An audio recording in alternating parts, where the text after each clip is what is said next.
After watching WandaVision on Disney Plus and rewatching another large portion of the MCU films with my girlfriend, being in the Marvel mood, I decided to re-download Lego Marvel's Avengers a few weeks ago. To my disappointment, when I started up the game, my progress had been gone, which I wasn't really surprised by. I had fun playing through all the old levels that I remember and unlocking as many characters as I could, but I found myself stumped when I looked at the character roster and felt like something was missing until I remembered about the large number of DLCs that they offered for the game. The DLC packs in this game were released as a part of a season pass, but they later became purchasable individually. I remember the first one I ever got my hands on was the Spider-Man character pack. And of course I wanted it. Everyone did. Spider-Man had just been introduced into the MCU, and now we were being introduced to 5 extended universe characters to love and meet. With all the DLCs re-downloaded, I had an astounding 66 extra characters, only 6 of which were from the Spider-Man DLC, which is low. Most DLCs came with 8 to 10 new characters. Some of them even came with their own extra level or unique place to travel to on the map. But in the case of the Spider-Man DLC, all you got were 6 characters. So I thought I'd spend today ranking each of these new 6 Spider-Man characters. While all of these characters are very unique, not all of them are good. Of course, these will just be my opinions in this video, so if you have a different opinion or I insult your favorite character, feel free to let me know in the comments. I'd love to talk about it. With that being said, let's get to the rankings. Up at number 6, we have the Scarlet Spider, who is, in my opinion, the weakest spider on our roster. He is essentially the classic Spider-Man. He's got the spider moveset with just a worse costume. There's no detail on the mask, the hood is too big, and his pants are just plain red. There's no detail on them at all. To me, it just seems like this is a straight downgrade from the original character. He has no special abilities or powers, nothing to set him apart from the others. The only thing I would say this character has going for him is the detail on his belt and cuffs. It has a pretty cool web shooter design. Other than that, it just looks like pajama Spider-Man in my opinion. This is just a worse looking version of the classic Spider-Man. There's not really much else to say here. This character doesn't even have a unique idle animation. There's just absolutely nothing going for Scarlet Spider. Nothing unique, nothing that sets them apart. It's just a worse looking version of what we already know. Up at number 5, we have Spider-Girl, and this one is a real disappointment. It just feels like this was a waste of a character slot with this. I mean, we could have had Mary Jane or Gwen Stacy, but instead we just have this extremely low effort character in my opinion.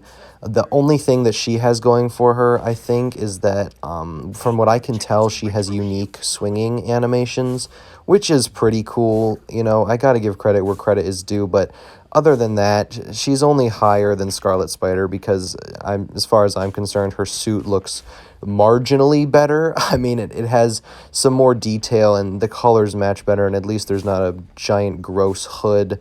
But in my opinion, this character was extremely low effort. Once again, it's the exact same spider moveset that we know every spider character to have with just a hairpiece on top, which is really disappointing because there was a great opportunity to fit a lot of great characters in there. This character does not even have a transformation. So this is just the character. You do not transform into anyone else. It is literally just her. Same with Scarlet Spider, no transformation, and that's what's going to put Spider-Girl at number 5. At number 4, we've got Spider-Man Civil War. And I don't really have that much against this character other than the fact that I just think it was really unnecessary. The Tom Holland Spider-Man suit that we see, in my opinion, is just not different enough to warrant an entire new figure. And in fact, one that I think just looks a lot less natural than the Spider-Man we know. Obviously, the eyes on the MCU suit are smaller, but it just doesn't translate to Lego like I think a lot of people thought it would. And once again, this is just our like standard mid tier, no special. It's not different enough. If they wanted to make this character and maybe kind of flex, the fact that Tony Stark built it and have that include new powers or new features or just something that would set it apart differently. But instead, we once again got the same spider moveset that everybody has, and it's not different enough, in my opinion, pointless. Another thing worth mentioning, yet again, is no transformation. They didn't even need to create a new minifigure for this one. They have a Peter Parker minifigure, and they easily could have just added the transformation in there, but the Civil War Spider-Man does not have one. This is the only form you get him in, and that's why he's lower than our next pick. At number 3, we have our classic Spider-Man. Honestly, a great pick. Now, this is one that obviously requires a bit of explaining, and he has a free pass from needing extra powers or something to set him apart because, well, he is the original, he is the Spider-Man and the Spider-Man figure that we've had for a long time. So he doesn't need any of that extra stuff, and, honestly, they did a really great job implementing him into this game.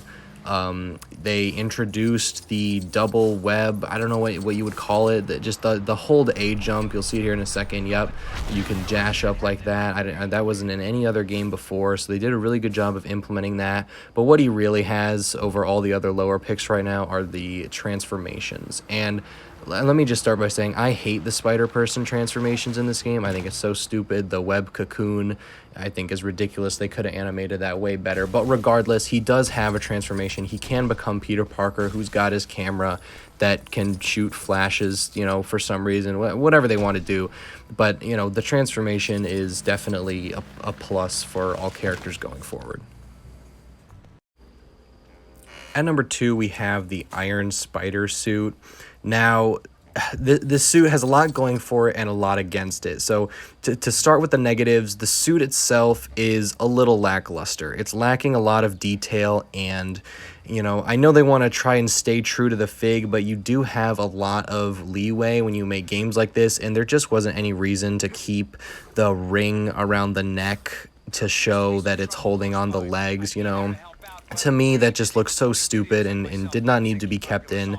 We know the figure has to have that, obviously, but in the game, it just would have been so easy to remove and make this figure look 10 times better. So, in my opinion, the figure itself is a little weak.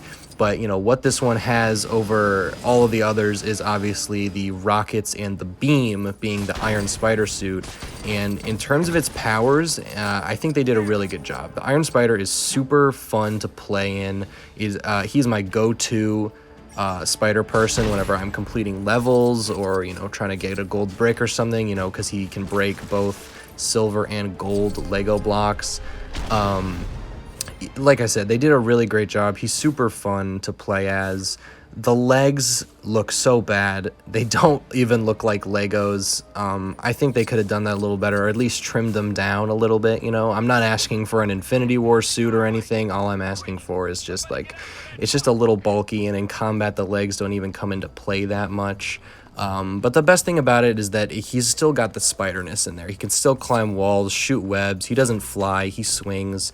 And it keeps the integrity of Spider-Man in there while also having the comic ideal Iron Spider getup going for him. So that's why the Iron Spider's at number 2. Costume's a little lackluster, super fun to play, great abilities, and overall I think they did a good job with him. It would have been really great to see a transformation with this suit, whoever you wanted to put inside of it. I think they could have done some really clever things like they have for the Iron Man suits in this game. But at the end of the day, I think that the Iron Spider suit is just so iconic that it doesn't necessarily matter who we put inside of it. It's a really iconic suit, and, for all intents and purposes, that's Peter in there. At the number one best spider person in this DLC pack, we have Spider-Man Miles Morales, and to be honest, I can't think of a bad thing to say about this suit. Visually, it's awesome. It has the perfect amount of detail. It's great. You see the trail when he swings, the little black trail behind him there, matching the color of his suit. He has all of the spider person abilities and more, staying true to how Miles actually acts and what his powers are in the comics. It's just incredible, and they did a super great job. He is easily my go-to.